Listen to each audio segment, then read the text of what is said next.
एक बार आपने ये चटकारेदार रेसिपी मेरे इस तरीके से बना ली तो गारंटी है बाजार ठेला सब भूल जाएंगे और सब आपकी तारीफ करते नहीं थकेंगे। Hello friends, cooking and baking with Mehak में आपका बहुत बहुत स्वागत है। और दोस्तों, आपसे प्यारी सी छोटी सी रिक्वेस्ट, अगर आप मेरे चैनल पर पहली बार आए हो तो मेरे चैनल को ज़रूर से सब्सक्राइब करना, और पहले से कर रखा तो बहुत बहुत धन्यवाद आपका। चलो दोस्तों, इस रेसिपी को बनाने की शुरुआत करते हैं। इस रेसिपी को बनाने के लिए हमें चाहिए 2 कच्चे आलू। आप अपनी क्वांटिटी के हिसाब से आलू की मात्रा को घटाया बढ़ा भी सकते हो। और दोस्तों, इसको पिलर से या नाइफ से कैसे भी करके छील लेना है। मैंने इसको नाइफ से छीला है और इसके छिलके निकाल लेंगे। छिलके निकालने के बाद हम इसको पानी से वॉश कर लेंगे ताकि इस पर जितनी भी मिट्टी वगैरह धूल होगी वो निकल जाएगी। और फिर लेंगे एक बाउल में पानी, आधा बाउल कर लेंगे और फिर इनको हम इसी पानी में कद्दूकस करेंगे।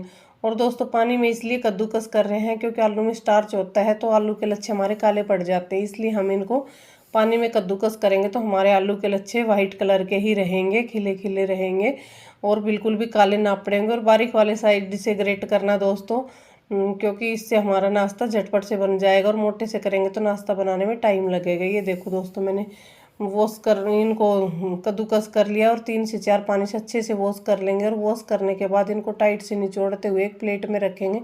आप चाहो तो किसी किचन के कपड़े से या मलमल के कपड़े से इनको छान भी सकते हो। जल्दी से जल्दी हो तो आपको जल्दबाजी में एक साथ में इनको छान लेना और इस प्लेट में रखना। कितने खिले खिले लच्छे हैं। और अब हम इनको रखेंगे साइड में।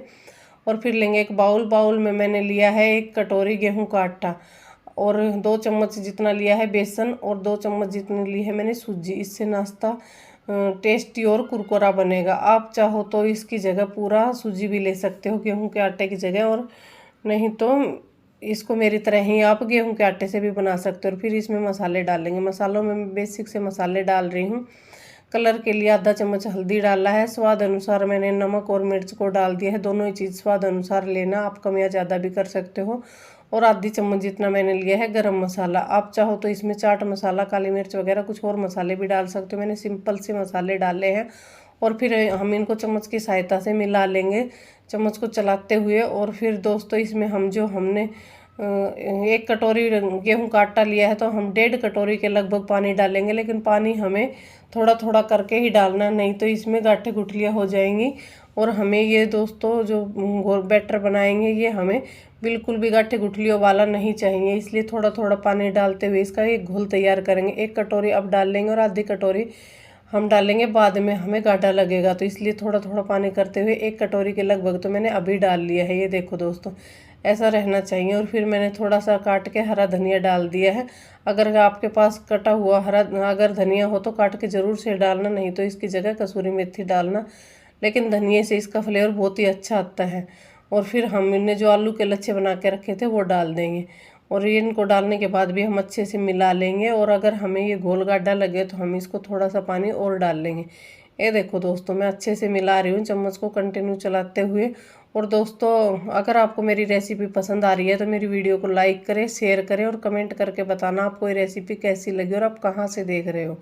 ये देखो दोस्तों, मैंने इसको घोल के रख दिया। अगर आपको गाढ़ा लगे तो इसमें थोड़ा पानी और डाल सकते हो। और फिर मैंने गैस पे कढ़ाई रखी। कढ़ाई में थोड़ा सा तेल गर्म होने के लिए रखा। जब हमारा तेल गर्म हो जाएगा तो आधा चम्मच मैंने जीरा डाला है, आधा चम्मच मैंने सौंफ डाली है। जब दोनों तड़क जाएंगी तो मैंने 1 चुटकी भर डाली है हींग। अगर आप हींग नहीं खाते तो स्किप भी कर सकते हो, लेकिन इससे फ्लेवर अच्छा आता है। और फिर डाल दी है मैंने 1 छोटी प्याज को बारीक बारीक टुकड़ों में काट के रखा था, वो डाला है। अगर आप प्याज नहीं खाते तो इसको भी स्किप कर सकते हो, अगर खाते हो तो ज़रूर से डालना, इससे बहुत अच्छा टेस्ट आता है। फिर इसको लो टू मीडियम फ्लेम पे इसको गोल्डन ब्राउन होने तक पका लेंगे। लाइट गोल्डन ब्राउन होने तक ही पकाएंगे, इसको ज़्यादा नहीं पकाना है। और जब हमारी ये प्याज पक जाएगी तो जो बैटर हमने बना के रखा था वो डाल देंगे। और जो आधा कटोरी से थोड़ा सा कम पानी और बच गया था उसको मैंने इसी टाइम पे घोल के, इसका पूरा बैटर आ गया इसलिए बचा लिया था और अब डाल दिया है। और इसकी गैस के फ्लेम को जब हम ये बैटर डालें तो बिल्कुल लो ही कर देनी है, नहीं तो आप गैस की फ्लेम को बिल्कुल बंद भी कर सकते हो। और इसको कंटिन्यू चलाते हुए हम इसको पकाएंगे। जैसे रोटी चपाती बनाते हैं ना, ऐसे डो फॉर्म में ले आएंगे और इसको ऐसे ही बनाना है। ये देखो दोस्तों, लेकिन कंटिन्यू चलाना है और लो टू मीडियम फ्लेम पे ही पकाएंगे। अगर हम हाई फ्लेम पे पकाएंगे तो ये इस टाइम पे पूरा जल जाएगा, नीचे चिपक जाएगा। इसलिए लो टू मीडियम फ्लेम पे ही हम इसको धीरे धीरे करते हुए पकाएंगे। देखो दोस्तों, जब ये पक जाएगा तो कढ़ाई छोड़ने लग जाएगा और जैसे डो की फॉर्म में आ जाएगा। और इसको हम फिर एक थाली में तेल लगा के उसी में निकाल देंगे। और थाली में तेल इसलिए लगाएंगे दोस्तों कि ये नीचे नहीं चिपकेगा। और इसको ठंडा होने के लिए रख देंगे। इसको थोड़ा सा फैला के या फैन के नीचे या ऐसे ही रख देंगे इसको ठंडा होने के लिए। और आगे की तैयारी करते हैं। इसके लिए मैंने एक बाउल लिया है। बाउल में मैंने 3 चम्मच डाला है गेहूं का आटा। आप चाहो तो इस टाइम पे कॉर्नफ्लोर या मैदा भी ले सकते हो। और फिर थोड़ा सा मैंने तीखापन देने के लिए इसमें लाल मिर्च डाली है। अगर पाउडर ही डाला है, अगर आपके पास कुटी हुई है तो आप कुटी हुई भी डाल सकते हो। और कलर के लिए 1 पिंच जितना मैंने हल्दी डाल दी है। और आधी चम्मच से भी थोड़ा सा कम मैंने कलौंजी डाली। और आधी चम्मच से भी कम मैंने सफ़ेद तिल डाले। इससे इस नाश्ते में फ्लेवर बहुत ही अच्छा आता है, तो आप इसे ज़रूर से डालना। और फिर इसका थोड़ा थोड़ा पानी डालते हुए घोल तैयार करेंगे। इसमें भी दोस्तों एक साथ में पानी नहीं डालना है, क्योंकि गेहूं का आटा है तो इसमें लम्स हो जाएंगे। इसलिए थोड़ा थोड़ा पानी डालते हुए घोल तैयार करेंगे। ये घोल ना तो ज़्यादा गाढ़ा होना चाहिए, ना ही ज़्यादा पतला। ऐसा होना चाहिए हमारे नाश्ते को अच्छे से कोट करे। थोड़ा सा पतला ही रखेंगे इसको, ज़्यादा गाढ़ा नहीं रखेंगे कि हमारे नाश्ते को कोट करिए। देखो दोस्तों, ऐसा रखना है।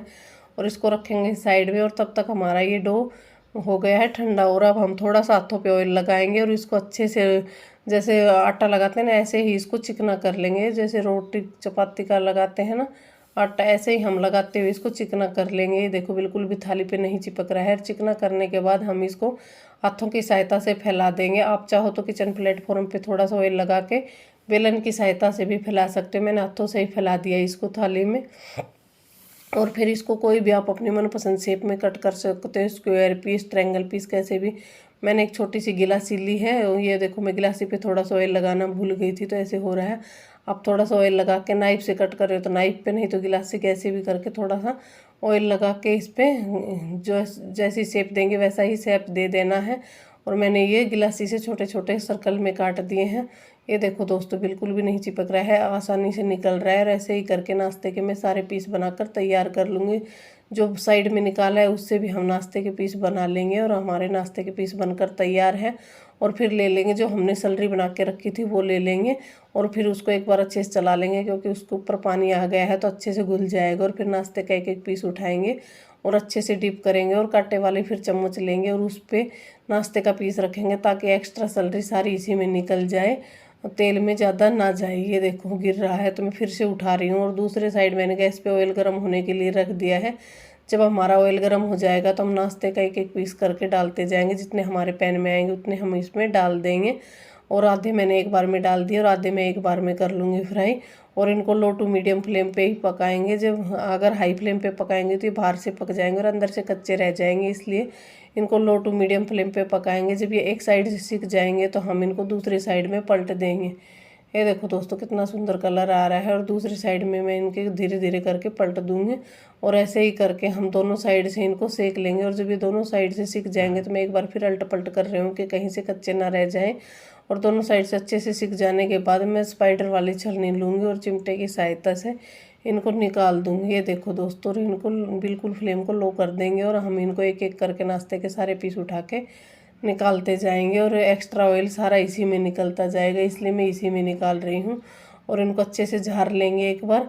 और फिर इनको हम एक प्लेट में ट्रांसफ़र कर लेंगे। ये देखो दोस्तों, मैंने सारा तेल इसी में झाड़ दिया और फिर हम एक प्लेट में इनको निकाल लिया। और ऐसे ही करके हम नाश्ते के जो बाकी पीस बचे हैं उनको भी हम बनाकर तैयार कर लेंगे। इनको भी कितना सुनहरा कलर आया है। ये नाश्ता यकीन मानना दोस्तों बहुत ही टेस्टी बना था और झटपट से बनकर तैयार हो जाता है। बच्चों को छोटी मोटी भूख के लिए जब बाज़ार से समोसे कचौड़ी लाने का बोले तब आप इनको बना के दे सकते हो। इनको इवनिंग स्नैक्स में भी दे सकते हो। और गेहूं के आटे से है तो ये हेल्दी भी है। और आप इनको किसी भी टोमेटो सॉस या केचप, ग्रीन चटनी, किसी के साथ भी आप बच्चों को दे सकते हो। बाय बाय दोस्त।